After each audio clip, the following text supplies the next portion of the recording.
está creando eso que se llama nuevo orden mundial, aunque fuera de las teorías conspirativas es muy sencillo definirlo. El nuevo orden mundial no es otra cosa que la implantación de un poder supranacional, basándose precisamente en esas organizaciones supranacionales que están creadas desde el fin de la Segunda Guerra Mundial, en concreto a raíz de los pactos de Bretton Woods, año 44. Tenemos la Unión Europea, el Fondo Monetario Internacional, Banco Mundial, la ONU misma y todas sus subdivisiones. Y lo que está claro que busca es implantar una nueva humanidad, un único mundo, con un único gobierno, con una única religión, un único sistema económico. Pero para eso tenemos que eliminar el ser humano anterior. Por eso esos pilares que son los fundamentales: relativismo moral, laicismo, ideología de género, entre otros tantos. Podemos añadir aborto, ahora viene la eutanasia, con el objetivo de desprogramar al ser humano que existía antes, implantar un nuevo código de valores y poder empezar a implantar el transhumanismo, que es al que vamos. Vamos en lo que llaman también la cuarta revolución industrial, que es la implantación de un sistema robótico basado en inteligencia artificial que controle todo aquello que antes era de alguna manera esporádico en el ser humano. Para eso necesitamos, como les decía, formatear, eliminar la antigua civilización, en este caso la civilización cristiana, los valores cristianos, e implantar una nueva serie de valores que permita a las nuevas juventudes que entren perfectamente en esa nueva realidad. Para esto es lo que llaman, entre otras cosas, la Agenda Global 2030 o la Agenda del siglo XXI. Las Naciones Unidas han promovido la Agenda 2030 y esta debe de mantenerse como la guía central. Lo sorprendente y lo llamativo es que está todo perfectamente entrelazado y todo perfectamente conectado, porque si tocamos todos los puntos, la salud, la educación, la ciencia, todo eso les va a permitir guiar, digamos, todo de forma paralela, todo hacia un mismo punto. Aunque en la realidad, obviamente, sabemos que hay gobiernos nacionales, en la práctica, gran parte de estos gobiernos nacionales para nada están trabajando para el bien de sus naciones, sino que trabajan precisamente para los intereses de estos globalistas. Lo hemos visto con el gobierno de Sánchez, lo estamos viendo en otros países, por ejemplo, también en Iberoamérica. El mundo al que vamos es fruto de una ingeniería social perfectamente planificada y perfectamente implantada.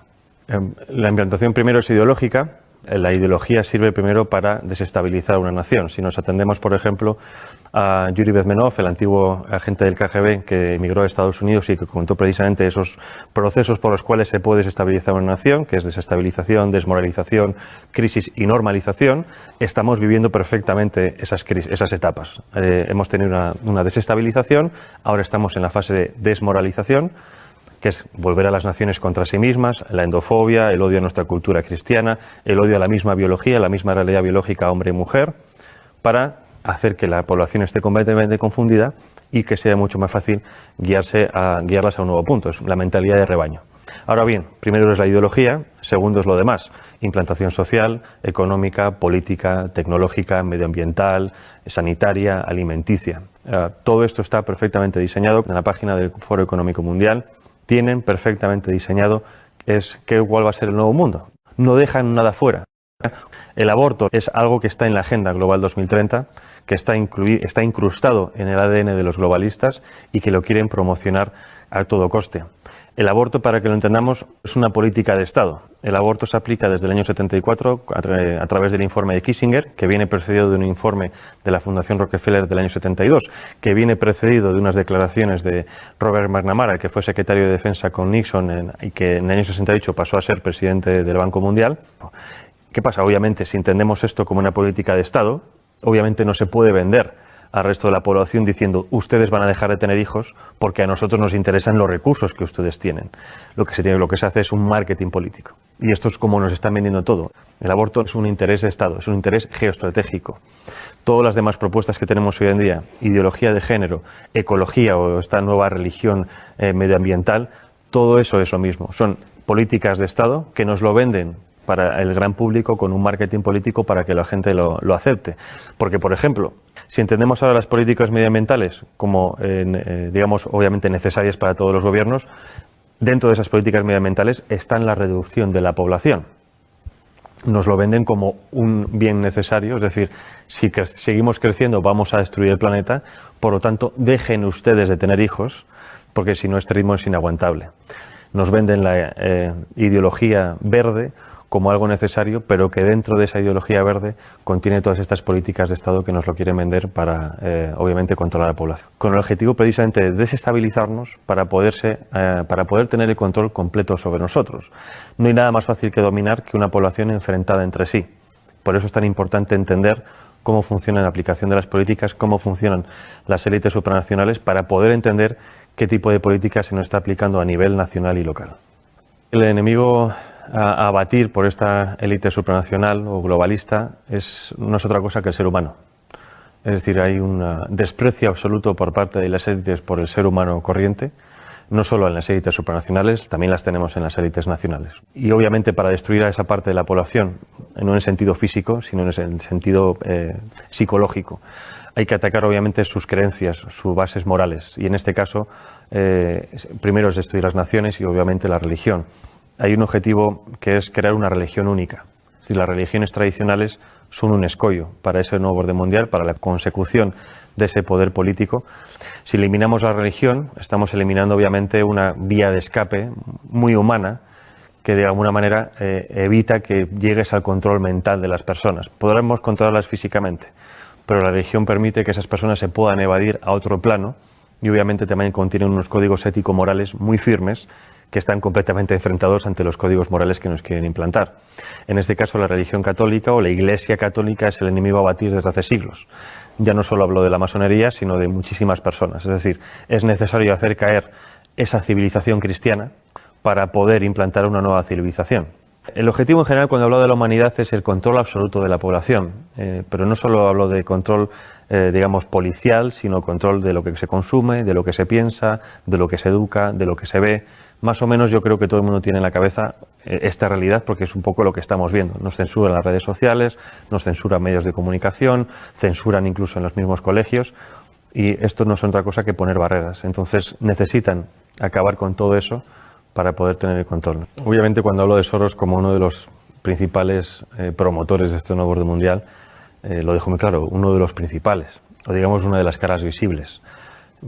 Yo creo que si conocemos a Soros tanto, es porque a Soros se le permite mostrarse. ¿Con esto qué quiero decir? Con esto digo que los verdaderamente poderosos están en la sombra. Ahora bien, si Soros, digamos que trabaja en el lado social, quiero decir la sociedad civil, es decir, es un experto en modificación de conciencias. Para eso trabaja en la ventana de Overton.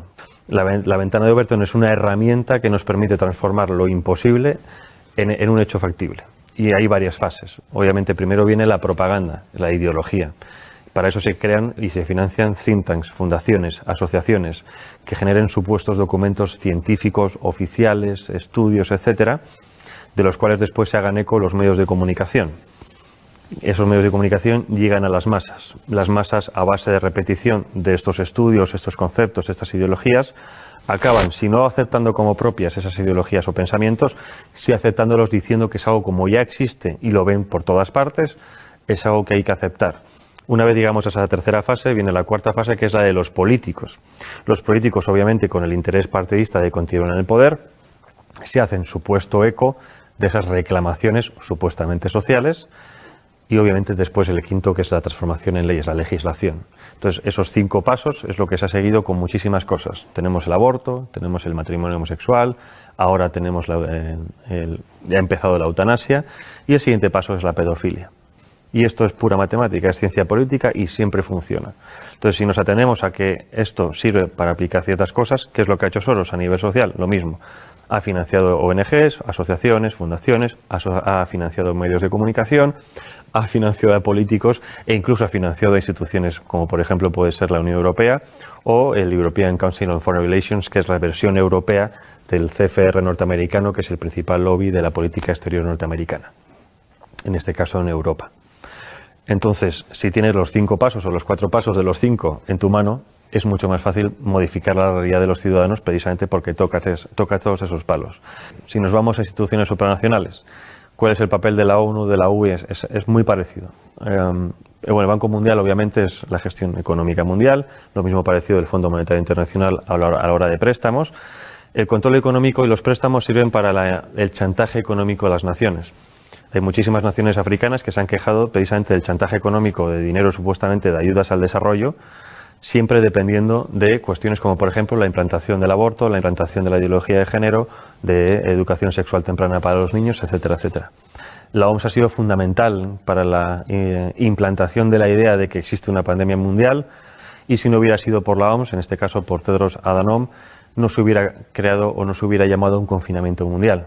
Primera vez en la historia que los ciudadanos de este planeta hemos visto cómo en todas las naciones se seguían los mismos pasos. Es decir, nada ha conseguido antes que realmente hubiera una coordinación nunca antes vista a nivel global.